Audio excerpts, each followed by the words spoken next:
This is the 2016 BMW M4 GTS, and today I'm going to tell you why it's worth $150,000. I'm going to go into the quirks and features.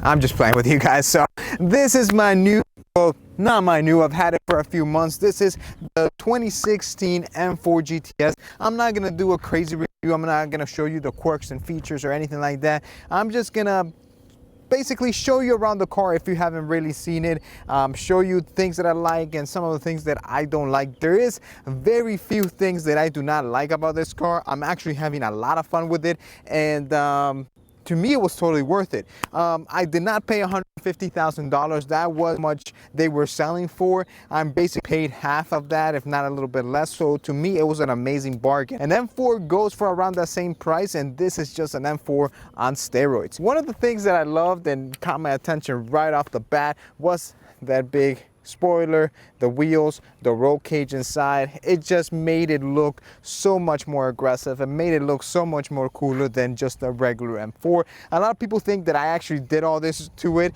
and when I tell them it came from factory, they're stupid surprised. As you guys know, they made about 700 of these around the world, but in honest truth, rumors are that BMW actually made around 800 or 803 of them, because they did some press cars and, you know, they had, I guess, some extra parts and they just threw in some extra ones out there. But supposedly what BMW says is that they made 700 of them in the world. 300 came to North America, and I have one. Now, unlike my brothers, I don't have a badge on it, so, and I think that's the whole reason they didn't put a badge, because they really didn't just make 700 of them. They made about 800, and they don't have the exact amount, but it's still cool, it's still special, it's still different. There's not a lot of them out here, especially in this area, and even for sale all over the US. I think there was only 20 when I looked, and yeah, and it's still around that same range, about 15 to 20. So that's pretty cool. As you guys know, I've had it for a while now. So from stock, it comes with about,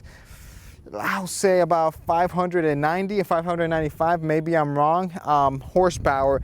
But I did put a tune from VF Engineering, so it pushes it up to around 50 to 60 horsepower more. That's what they claim. So, you know, I would just round it up to 650. I think that's how much horsepower a car has. I have not dynoed it. I do want to dyno it to see how much horsepower it does have to the wheels. Torque is around 450 if I'm not wrong. And I think they said that they increased that by another 100 foot-pounds of torque, so I'm not 100% sure. I did a video on it. I just would have to look into it again. So one of the things I love are these orange gold looking wheels. A lot of people don't like them, but I think it looks good with the whole aesthetic of the car, with the gray color of it and the color of it. Wheels on the back are 20s, and in the front they're 19s. Another thing that I did love was the big carbon fiber wing. Now, I know that a lot of people have been having issues with the carbon fiber getting discolored, but I haven't had any issues with it. A lot of people, it gets this like yellow dots on it, but I've never had an issue with it. Maybe it's because I do keep it in the garage, and when I do take it out, you know, it's only for a day or two that I take it out for a few hours and it goes back in the garage. So that's something that I haven't experienced. Another thing that a lot of you guys said that I might hate was the ride height. It is low, but it's not that low. It's not a big deal. I love the fact that it's very wide. It's very, if you guys can see from here, I don't know, it just makes it look wider. Those hips on the back, it just looks amazing. Another cool thing about it is that it's a track car. So inside has been very, very minimized. Everything inside is for weight reduction. For example, everything's manual. There's no electric seats, so you have to move them from back, slide them manually. So you pull this, there's another lever here, lever here, lever here. Door is all carbon fiber composite. There's no pockets, no storage space in here. You can see there's nothing, and this is what they use as a handle. Now, this is something I think they should have done or could have done better. For example, Porsche, instead of having a handle like this, they had this as a handle and something to pull from. So I think they could have used this the same as Porsche, unless Porsche has it patented for whatever reason, but they could have used this as a handle instead of using this, and maybe they could have saved some more weight from that. There's really no storage space here in the middle either. All this is Alcantara, as you guys can see. There is a glove compartment, so you can put stuff in there. And one of the cool things that I liked, and some people don't like, they think it's too much, is this GTS logo here, that it has that gold tint to it, and it just matches everything, the wheels and the beautiful roll cage. The other thing that I love having a roll cage back there. It just gives it that extra coolness factor in there, you know what I'm saying? So they removed the seats too for weight reduction, and they added a roll cage for the track. Cool things about it: M logo or M colors here, M colors on the seat belts. There's a lot of M badges everywhere, so you know this is an M car. You have it here too, M4 GTS on the handles like I showed you, seat belt on the steering wheel, even on the shifter. Ooh, sorry guys, I didn't know I had this in here. This is my foot duster from Manscaped. If you guys haven't checked out Manscaped and their foot duster, it's something you need to check out right now. If you haven't heard or seen this in my latest videos, this is the foot duster. It's basically like a deodorant for your feet. It has tree oil to help you with that antibacterial stuff, and also help you free from cracking and dryness, and it will just rejuvenate your feet. The great thing about this is that it has a 24-hour protection. So in the mornings, you can spray this on and you're good to go. Afternoons, if you for whatever reason you have a stinky feet down there, spray it on and it'll help you because of the tea tree oil. So this is an amazing product from Manscaped. I've talked to you guys about them and their, you know, grooming tools, the lawnmower 2.0, the plow and all that, but they came out with this, and I think this is my new favorite product from them.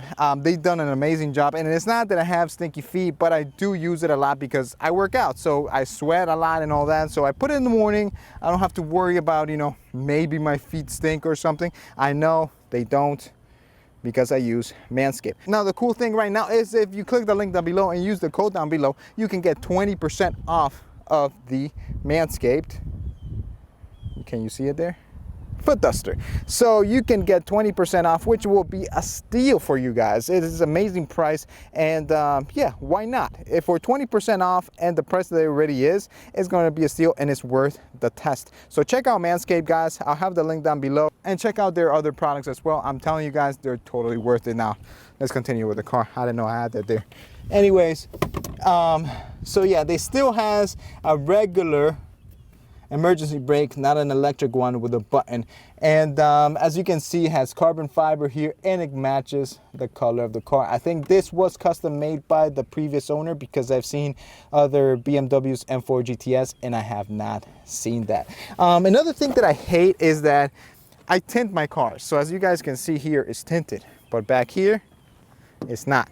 Because of the roll cage, it makes it hard for my tinter to get back there. So an option is to either remove the back window, tint it, and put it back on, but I really don't want to deal with that. I really don't want to mess with that, but maybe down the road. Another cool features and for weight reductions are the roof are made of carbon fiber, and the hood is made of carbon fiber as well. So it's stupid light. Another great thing that I like about it is the exhaust. The exhaust is all stock and it sounds amazing.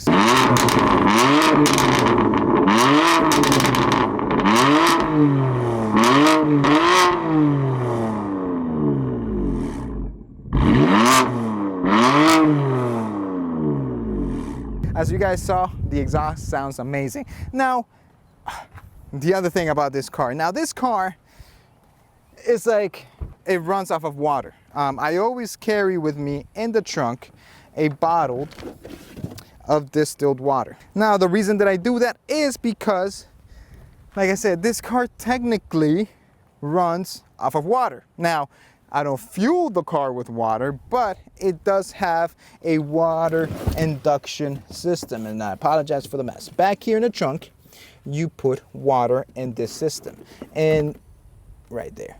So there's a water tank right there, and all that, you know, just deals with all that. Anyways, you put water in there, and that water is what gives the car more horsepower than the regular M4. So I think it adds an extra 50 horsepower just by adding that water into that system. So I always carry a bottle with me back there just in case I run out and it tells me I need some water. I can just pour it up in there because that extra 50 horsepower feels a lot. I did test drive a regular M4 and I was not a huge fan of it. So when I looked into this one, I was a little skeptical, but as soon as I drove it, I fell in love with it. So basically that is my car. Is fast, is amazing. Something that I love as well about this car is launch control. Launch control of this thing is stupid easy. You basically put it in Sport Plus, sequential 3, step on the brake, slam the gas, let go, boom. But you see that there's a lot of steps there.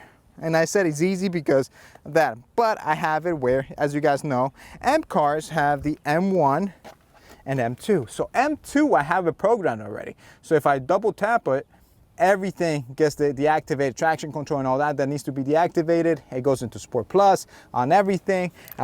Transmission goes into sequential 3, and that's it. So I double tap that, and then brake, gas, that's it. And it goes into launch control. Switch is pretty cool. I have everything ready. I love that little button. That's like my secret weapon.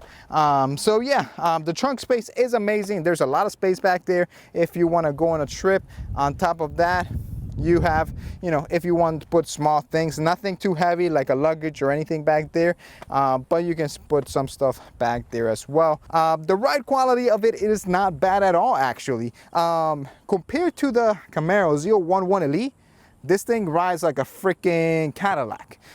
It's not bad. A lot of you guys said I was gonna hate it, and I actually don't. I mean, it's not something I would daily drive every day. I do have my truck for that.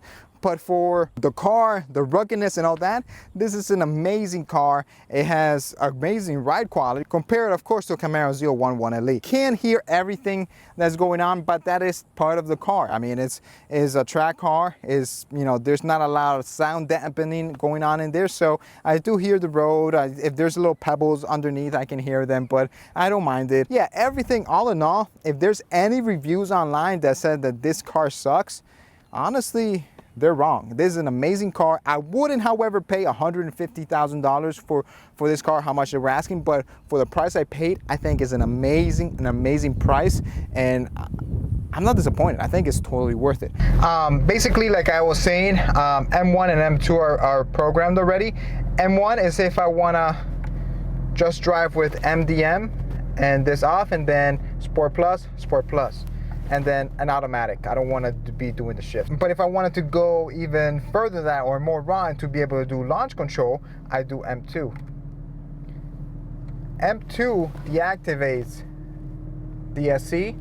It puts in a sequential, manual, Sport Plus. And all you do is press on the brake right there, and then you'll see it activated because there's like a checkered flag coming up. And then you just stomp on the gas. You see launch control activated, and then you just let go of the gas. It's very easy, very simple, and very straightforward. It doesn't burn tire, it just, you know, plants that power on the ground. So yeah, that's how I have it set up, and you can set up all that in the infotainment section. But yeah, I have it M2 set up. So that's a pretty cool feature, and yeah, that's about it. So thank you guys for watching. I hope you enjoyed this video. Let me know what you think. Leave a comment down below, and I'll see you guys next time.